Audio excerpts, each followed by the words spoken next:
નમસ્કાર કલમ યુદ્ધ સમાચારની સાથે હું છું આપની સાથે પાયલ બામભણિયા। તો જોઈએ આજના મહત્વના સમાચારમાં। લખતર ગામના ભ્રષ્ટાચાર બહાર લાવનાર અને મહિલા સરપંચની જગ્યાએ તેમના પતિ સહી કરતા હોવાનું બહાર લાવનાર જાગૃત પત્રકારને જાનથી મારી નાખવાની ધમકી અપાઈ।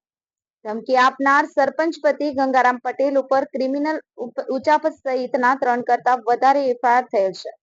લખતર ગામમાં ઘણા સમયથી ગ્રામ પંચાયત મહિલા સરપંચની જગ્યાએ તેમના પતિ વહીવટ કરતા હોવા સાથે દરેક કામમાં ભ્રષ્ટાચાર કરતા હોય। લખતર ગામના આરટીઆઈ એક્ટિવિસ્ટ અને ગ્રામ પંચાયત સદસ્ય પ્રવીણભાઈ મારુણિયા, મહિલા ઉપસરપંચ હીરાબેન વોદરિયા દ્વારા સુરેન્દ્રનગર જિલ્લા વિકાસ અધિકારીને લેખિત અને પેનડ્રાઈવ સાથે અને સહી કરેલ કાગળ સાથે ફરિયાદ કરવામાં આવી છે। આથી જિલ્લા વિકાસ અધિકારી દ્વારા જિલ્લા પંચાયતમાં તેમની ચેમ્બરમાં સુનાવણી રાખવામાં આવી હતી। જ્યારે સુરેન્દ્રનગર જિલ્લા પંચાયતમાં અરજદાર મહિલા, તેમનો પુત્ર અને મહિલા સરપંચ ખોટું બોલતા હતા। આથી જાગૃત નાગરિક અને ભ્રષ્ટાચાર વિરોધી પત્રકાર વિજય જોશી દ્વારા બંનેના નાર્કો ટેસ્ટ કરવાની રજૂઆત કરતા બોટાદ જિલ્લા ખેડૂત મોરચા પ્રભારી કમલેશ પટેલ એકદમ ઉશ્કેરાઈ ગયા હતા અને વિડીયો ઉતારતા વિજય જોશીને ધમકી મારવા લાગેલ કે તારે જેટલા વિડીયો ઉતારવા હોય તેટલા ઉતારી લે, સરકાર અમારી સાથે છે અને 200 વીઘા જમીન ભલે વેચાઈ જાય પણ અમે તને જોઈ લેશું તેમ જણાવી ધમકી મારતા હતા।